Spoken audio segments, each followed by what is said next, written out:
നിങ്ങളുടെ pressure cooker വിസിലടിക്കുന്നത് പെട്ടെന്ന് നിലച്ചിട്ടുണ്ടോ? മിക്കവരും വിചാരിക്കുന്നത് അത് തനിയെ ശരിയാകുമെന്നാണ്. എന്നാൽ ആ നിശബ്ദത വലിയൊരു അപകടത്തിൻ്റെ സൂചനയാണ്. ശരിക്കും പറഞ്ഞാൽ പ്രഷർ കുക്കർ പ്രവർത്തിക്കുന്നത് ഉള്ളിൽ നീരാവി തടഞ്ഞുവെച്ച് വലിയ സമ്മർദ്ദമുണ്ടാക്കിയാണ്. ഇതിലെ വിസിൽ ഒരു സേഫ്റ്റി വാൽവ് പോലെയാണ് പ്രവർത്തിക്കുന്നത്. ഉള്ളിലെ സമ്മർദ്ദം കൂടുമ്പോൾ വിസിൽ പൊങ്ങുകയും നീരാവി പുറത്തു പോവുകയും ചെയ്യുന്നു. എന്നാൽ പരിപ്പോ ചോറോ വേവിക്കുമ്പോൾ ഉണ്ടാകുന്ന പതയോ ഭക്ഷണാവശിഷ്ടങ്ങളോ ആ കുഴലിൽ വെന്റ് ട്യൂബിൽ തടഞ്ഞാൽ നീരാവിക്ക് പുറത്തു പോകാൻ കഴിയില്ല. ചൂട് കൂടുന്നതിനനുസരിച്ച് ഉള്ളിലെ പ്രഷർ ഇരട്ടിയായി വർദ്ധിക്കും. ഇതോടെ ആ പാത്രം ഒരു ടൈം ബോംബ് പോലെയായി മാറുന്നു.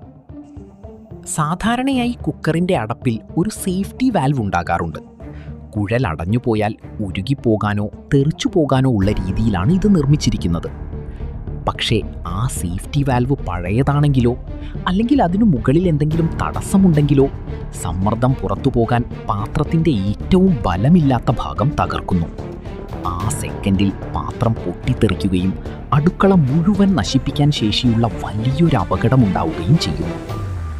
അതുകൊണ്ട് വിസിലടിക്കേണ്ട സമയത്ത് അത് അടിക്കുന്നില്ലെങ്കിൽ അത് തനിയെ ശരിയാകുമെന്ന് കരുതി കാത്തിരിക്കരുത്. അത് വലിയൊരു പൊട്ടിത്തെറിക്കുള്ള തയ്യാറെടുപ്പായിരിക്കാം.